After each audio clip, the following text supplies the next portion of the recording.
为何说英国学者眼红了？狂言中国成不了世界超级大国是实情还是虚报？金灿荣的看法引起国人热议，敬请关注本期内容了解详情。英国作为美国忠实的马前卒，对中国的威胁论也有不少。最近就出现了一位英国学者对中国的发展开始眼红了，还声称中国不可能成为世界超级大国。据参考消息网相关消息报道介绍称，英国学者基迪恩·拉赫曼在《金融时报》上近日发表了一篇名为《中国不可能成为世界超级大国》的文章。文章认为，中国不能成为世界超级大国的原因在于，中国不善于和其他国家发生战争。拉赫曼称，从目前的情况来看，还不清楚中国是否有能力像美国一样承担引领世界的重任和军事实力。但是中国人民确实不愿意开战，从表面看上去，这很让人欣慰。但是这也就是中国不能成为世界超级大国的关键点。如今国际局势不断变换，想要以更强大的身份崛起和塑造世界秩序，那就必须得擅长使用军事手段。如果中国不能像美国一样在全球进行军事部署，那就应该放弃这一雄心。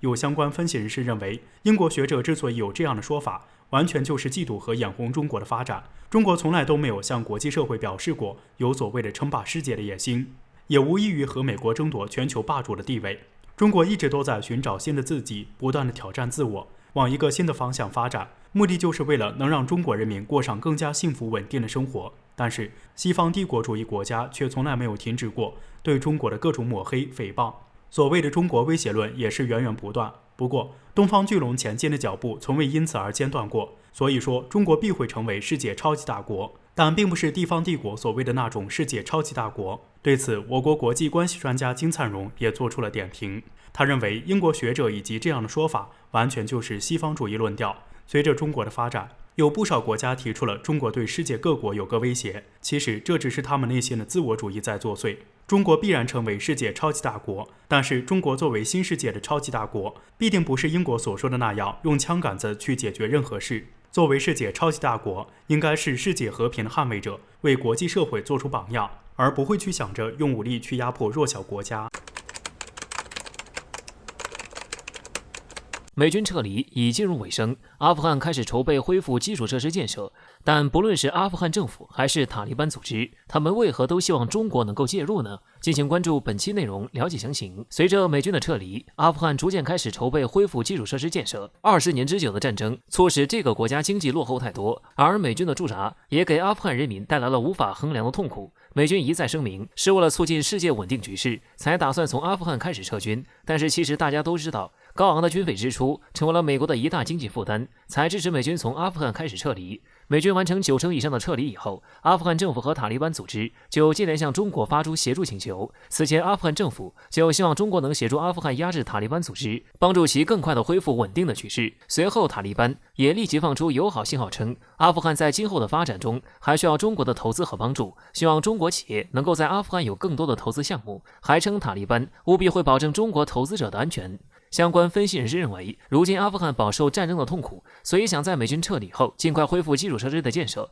虽然美军撤离后，阿富汗政府和塔利班组织冲突不断，但是总归有稳定的一天。所以阿富汗政府虽说是希望中国能够帮助其压制塔利班，但其实真实的原因还是希望能够与中国保持友好的交流，稳定合作关系。而塔利班就直截了当地说明了目的，称今后的阿富汗更需要中国的投资与帮助，使阿富汗能更快地稳定局势和恢复经济发展。对此，我国军事专家杜文龙表示，如今阿富汗迫切希望中国能够介入，是因为阿富汗与中国共同发展，才能够有光明的未来。因为阿富汗想有光明的未来，就必须想着得到国际社会的认可，而中国作为世界经济大国，有足够的能力和实力来在后面推波助澜，因此和中国合作就是必不可少的环节。他们凭借中国的推动，就可以逐渐顺利的在国际社会上抛头露面。此外，如今中国和俄罗斯、巴基斯坦、伊朗等国家都有着密切的联系，所以说阿富汗也意识到这一点，因为不管是阿富汗政府还是塔利班组织统领阿富汗人民，他们如果得不到中国的认可，也就失去了全球重要的市场，从而想拥有一个光明的未来，那必定是异常艰难的。总之，阿富汗经过了战争的侵蚀以后，变成了一个穷国，那么想要变得富强，就必须向一个强大的国家靠拢，所以这也是阿富汗想要中国介入的重要原因。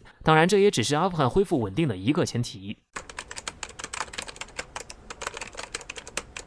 美国副国务卿访华时间确定，但是人还没到，狠话就先来了，还想从实力地位出发与华谈判，美国也许要做好挨骂的准备。近日，备受关注的美国副国务卿是否访华一事，终于尘埃落定。据美国国务院日前发布的一份公开声明显示，正在亚洲进行访问活动的美国副国务卿谢尔曼将确定会访问中国，而且从美方最新公布的行程来看，中国也不是谢尔曼在亚洲的最后一站。对此，中国外交部也证实，在双方商定以后，谢尔曼将于7月25号至26号访问天津，届时将由外交部副部长谢锋和外长王毅先后会见谢尔曼。在外界看来，这次美国副国务卿访华一事也确实算得上是一波三折，因为最早以前，白宫就曾放出消息说打算派谢尔曼来中国访问，而港媒《南华早报》也做出报道声称，谢尔曼将与中国副外长乐玉成举行会晤。但是经过一系列的事情发酵以后，美国访华的请求被中方搁置。但美国方面并没打算放弃，在其不断的纠缠之下，一向热爱和平的中国也就给他们一个机会，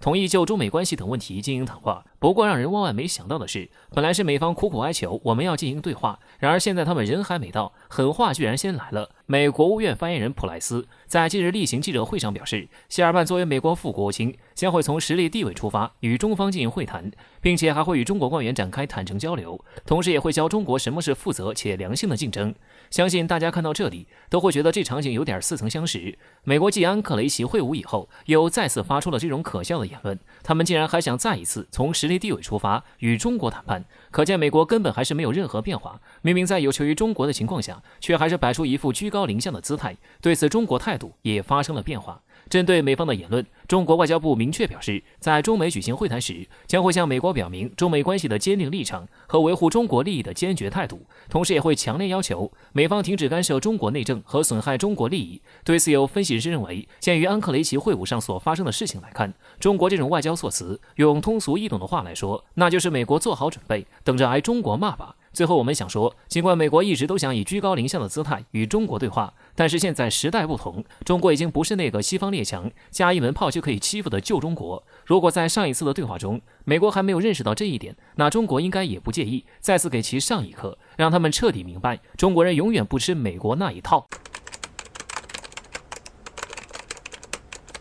美国主动跟中国对话，结果还没来就摆架子。中国明知对方没有诚意，为何却不拒绝？美内部敲响丧钟，这招对中国不管用。敬请关注本节目了解详情。这段时间以来，美国多次释放出想跟中国谈的信号，但由于中方一直没有看到美方的诚意，因此一直被拒。现如今好不容易中美双方会谈敲定，美国副国务卿谢尔曼于25号至26号访华，结果转眼之间，美国却又大张旗鼓地叫嚣谢尔曼访华，要从实力和地位出发跟中国对话。要知道，就算是邻居家串个门，这种主动上门且还没来就摆架子的行为都是不礼貌的，就更不用说是在两国外交之中。从这也就可以看出，美国对于中美此次会谈并没有带着诚意来。事实上，端架子是美国外交的一种习惯，毕竟自苏联解体后，美国在全球一家独大30年，从来都是别人求他，很少有他求人的时候，所以想让该国放下架子非常不容易。就像前段时间中美在阿拉斯加会谈一样，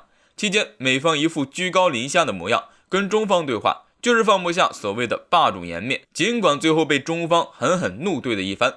一度让美国成为国际上的笑话。当然除此之外，美国端架子也是一种外交策略，例如此前拜普会，美国在双方见面之前也是制裁俄罗斯，甚至说普京是杀手，说白了这么做的目的就是向对手施加压力。因此换个角度来看，美方充分暴露了自己恶客的丑恶模样。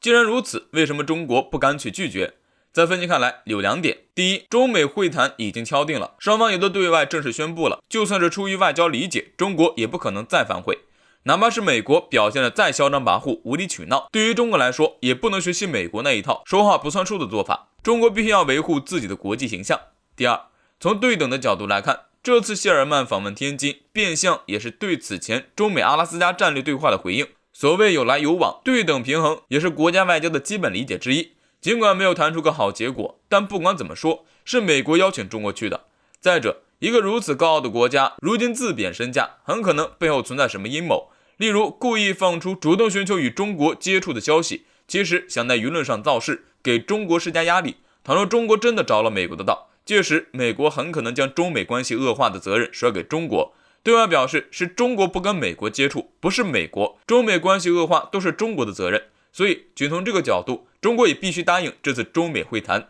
不给美国一点甩锅中国的机会。阴谋被识破，美国内部怕是要敲响丧钟了。用国人模仿美国人的语气来说，就是中国怎么都不接招，这不是抓瞎了吗？